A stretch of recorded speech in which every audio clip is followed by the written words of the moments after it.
guys, thanks for joining me today. I am here in my studio, and as you can see, it looks quite different than it has in maybe a couple of past videos where I've shown you maybe my beading section, because this is where I'm at. On my beading area, it wasn't flowing properly for me. I was struggling with space in between. I do like to stand up sometimes when I'm doing my beading and I'm grabbing all of my selection. So for me, I'm gonna reorganize this area, and I thought that maybe it would be helpful to see how I'm going to use some of the shelving system that I've got. I'm a big fan of industrial shelving. Also searched on, if you're shopping for it, is wire shelving. It's something that would be used in the restaurant industry, as well as maybe back stock rooms and stuff like that. This is really easy for us to use in any application because you can modify all of the shelves to wherever you want them to be placed, and I can commingle different sets and kind of have a strict organization area based on that as well, on the fact that I can move those shelves really easy. So I figured I'd get after it.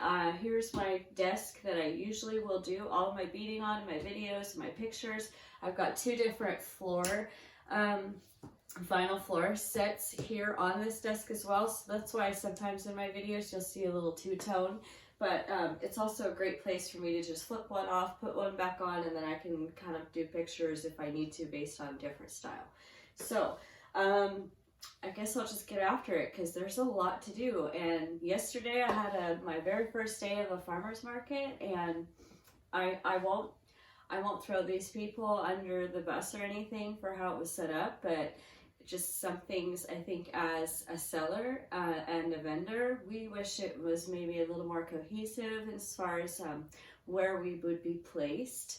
And then on top of that, we had like multiple hailstorms. So I had a blast.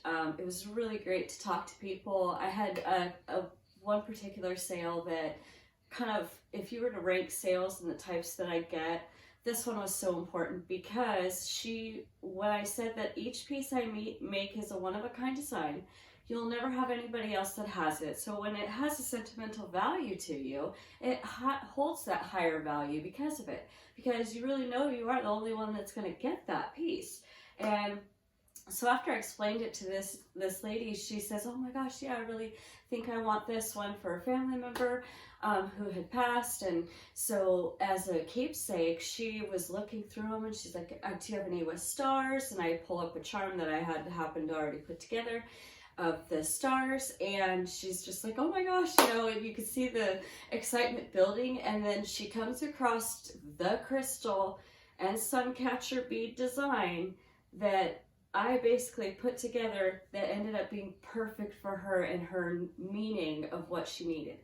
That right there is like, that's why I do one-of-a-kind designs. That's why, to me, I'll spend that extra time listing things as an individual item versus going, "Hey, yeah, I sell something, millions of the same kinds," and that's how I'm, up here with my sales, versus, hey, it's going to take that one particular person to find that thing that means something to them, but when they find it, it's like it means something to them forever. So I'll take that over anything else. So anyways, I have a little bit of video snippet of what happened yesterday with one of the hailstorms, and kind of take note of the placement, and you'll kind of see where, like, yeah, I probably had the best day ever yesterday.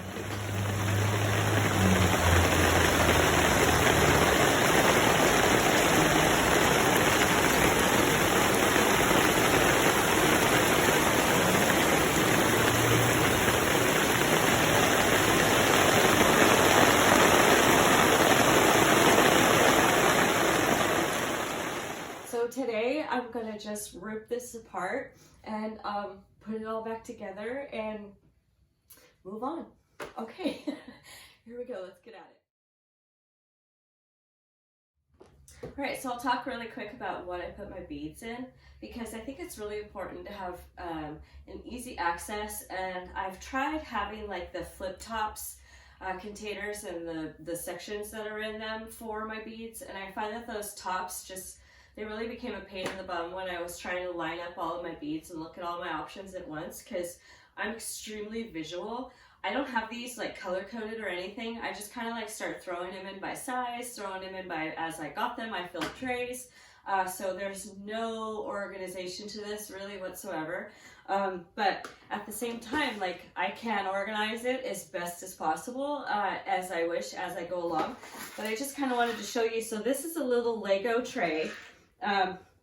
It's made by Iris, and you can find this, I think, like probably online is the best, because I don't see them in the stores very often anymore, or maybe I'm just not shopping for kids stuff because my children are really grown to adults now. So nonetheless, it's got 2 trays, so you can actually stack these 2 deep, and then so 2 trays in every drawer. That's, you know, 2, 4, 6, 8, 10, 12, 14, 16 different trays that you could technically lay out.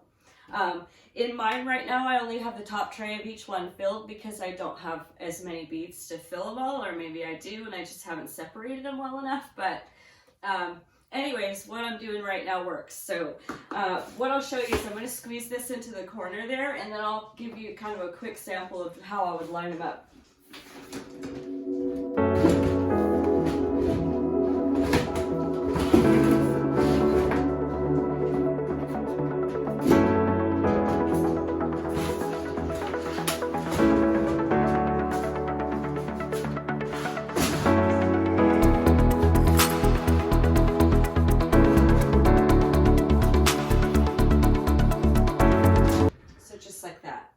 So for me, what works is I would have my desk, and then I have my beads, and so I can go through and do my plunking and plopping and hold on to them.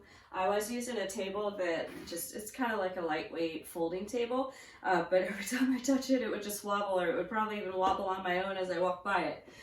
So this works a lot better. I was just kind of racking my brain trying to think of what I should use over here. What should I do? You know, should I use some of my closet system stuff? Should I do this, that? So when I saw these available on the marketplace, they were $40 for both shelf units. I thought, oh my gosh, there it is, it's perfect. So I went and picked them up, and here we have it. Yes, it's perfect. I love it. I think what I'm going to do is put my desk right here. Although I don't necessarily like to have my back to the window, but my door is behind where I'm recording. So with the feng shui and the flow of that, I like the fact that I can face my door. So when I come in here, I feel like, you know, it's really wide. This is a dedicated area. So I'm going to try that. I'm going to see how I like it. Hopefully being able to tape, I'd have a little bit more space, because this is more of my back wall, my backdrop. There's a big TV over here that I don't use, but it's mounted on the wall. So I don't want to take it down and move all this stuff just so I have a better backdrop. So nonetheless, this is what I'm going to go for. I'll try and line it up like that to where I can still get all of the beads in the picture and my process of what I'm doing, and not necessarily have a whiteout from the back of a window, but we'll see. Wish them the best. All right, here we go.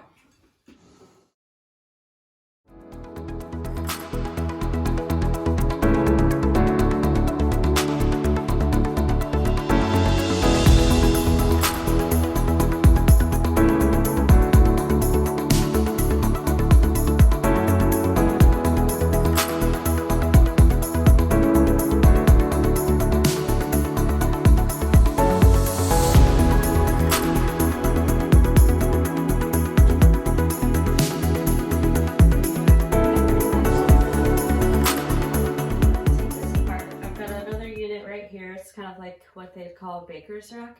So it's got 2 tall posts for the back, 2 short for the front.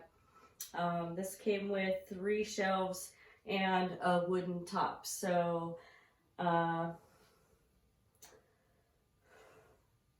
like this, but this one's going to be more efficient in what I need with the shelving underneath. And I feel like I should go ahead and do it because I can do more with the top area as well. And maybe even with that height, I can mount up another camera and get some of my mixing and stuff like that. That's not anything I've ever really shared, because I didn't have a very easy way to do that, except for the fact of putting little cups on a spinner and then kind of showing that, which is fun. Anyway, so that's what I'm going to do next. I'm going to reposition the camera. I repositioned it so you can see kind of like, okay, this is the full beading space back here. This is that TV that I was talking about, so technically I can hook up my camera to it and I can look at anything right away, so I'm not really wanting to necessarily just take it down and get rid of it, because I could really use it. But this is it. This is my beading area. I'll keep this top pretty much clear because I usually only use 4 of those drawers. And if I use more, I can just move this stuff and have that whole top. So plus I don't want to impede on my nice lighting and the fact that I don't mind my view, and I enjoy the fact that I get this little space, this little area right here to separate from my resin art studio part. All right, so I'm just going to keep at it and hope you enjoy.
So I have been working my tail off. Oh my goodness. Okay, so I did finish the rest of it off camera.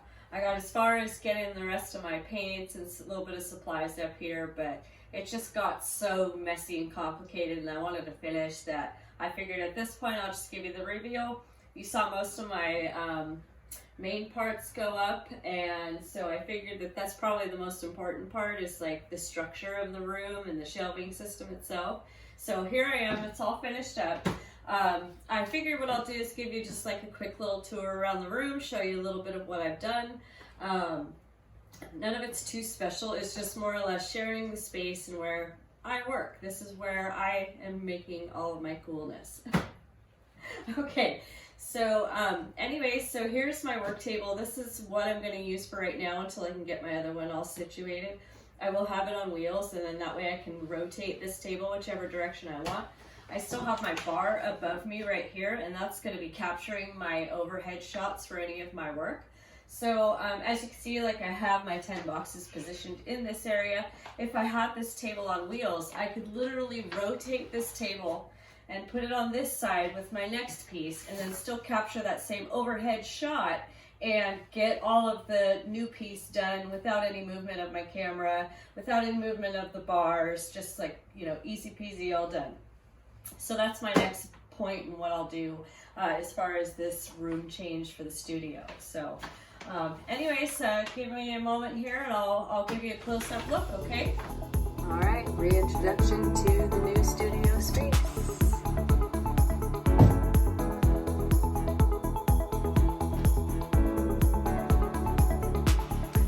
Got all of my box inventory here, crystals over here, paint supplies, resin supplies, and all of my beading all up over here now. I'm going to have a computer editing station right up over here on the left. I've got some of my wood up over here on the left, and this is the setup.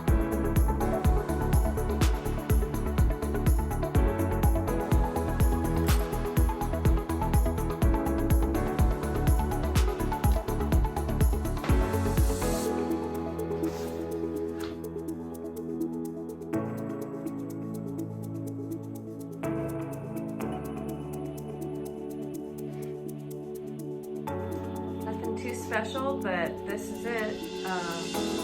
Here's my organization stuff for my beads.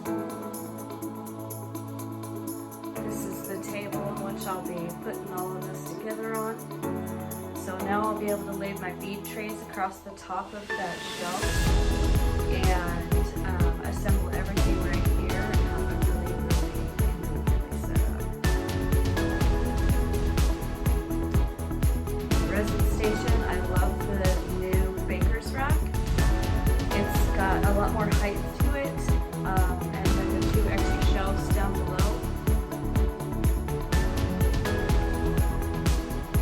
Still have a little bit more stuff to put away, but otherwise this is pretty much set up. Here's my second bar across the top there. For that, what I do is I'll take those clips down and let a backdrop hang if I want to. I think I've had that up in a couple of videos as well. So anyway, so that's the studio space. So if you have any questions on some of the things that I used, go ahead and hit me up.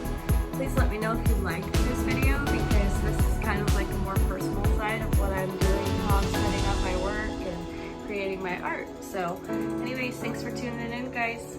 Appreciate it. Again, this is AJ of EverythingAJ's, and I appreciate you watching my video.